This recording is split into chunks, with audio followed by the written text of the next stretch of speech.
गंगावती नगर के महाराज शिकार को निकले। शिकार की तलाश में सुबह से शाम हो गई। तभी अचानक उनकी नजर एक जंगली सूअर पर पड़ी। महाराज ने घोड़े को एड़ लगाई और सूअर का पीछा करने लगे। कुछ ही देर में सूअर छिप गया और घना अंधेरा छाने लगा। सूअर पत्तों की आड़ में खो गया। महाराज ने अपने आसपास देखा।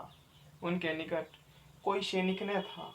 शिकार की धुन में वे स्वयं जंगल में अकेले निकल आए थे। महाराज को शीघ्र ही भूख प्यास सताने लगी। सर्दियों का मौसम था। कुछ ही दूरी पर आग जलती हुई दिखाई दी। एक औरत आग सेक रही थी।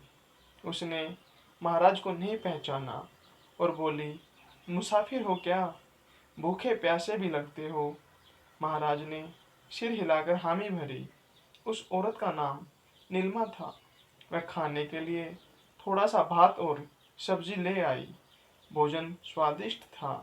खाने के बाद महाराज ने पूछा, तुम इस घने जंगल में अकेली रहती हो?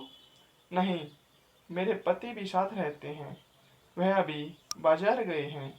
नीलमा ने उत्तर दिया। वे दोनों लकड़ी का कोयला बेचकर गुजारा करते थे।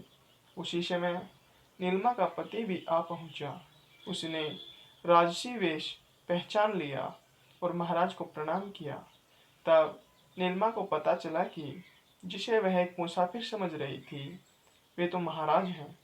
महाराज ने खुश होकर उन्हें चंदन वन उपहार में दे दिया।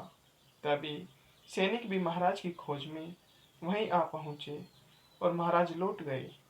इस बात को कई वर्ष बीत गए। एक दिन महाराज पुनः शिकार खेलते खेलते चंदन वन में जा पहुंचे। तभी उन्हें नीलमा और उसके पति की याद आई। उन्होंने सोचा कि वे दोनों भले प्रकार जीवन यापन कर रहे होंगे। अचानक उन्होंने देखा कि एक बूढ़ी स्त्री लकड़ियों के टुकड़े चुन रही थी।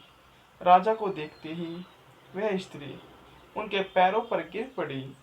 महाराज नीलमा की दीन दशा को देखकर चौंक गए और पूछा, क्या तुम्हारा पति तुम्हें छोड़ गया है? नहीं महाराज, हम आज भी उसी तरह प्रेम से रहते हैं और लकड़ी का कोयला बनाकर बेचते हैं। क्या? नीलमा की बात सुनकर महाराज ने माथा पीट लिया। उन दोनों ने सारे चंदन वृक्षों को लकड़ी का कोयला बना बनाकर बेच दिया था। महाराज ने नीलमा के पति को लकड़ी का एक टुकड़ा देकर कहा, जरा इसे बाजार में बेच आओ। बाजार में चंदन की लकड़ी हाथों हाथ बिक गई। नीलमा के पति को बहुत से रुपए मिले। तब उसकी समझ में आया कि उसने कितनी बड़ी मूर्खता की है।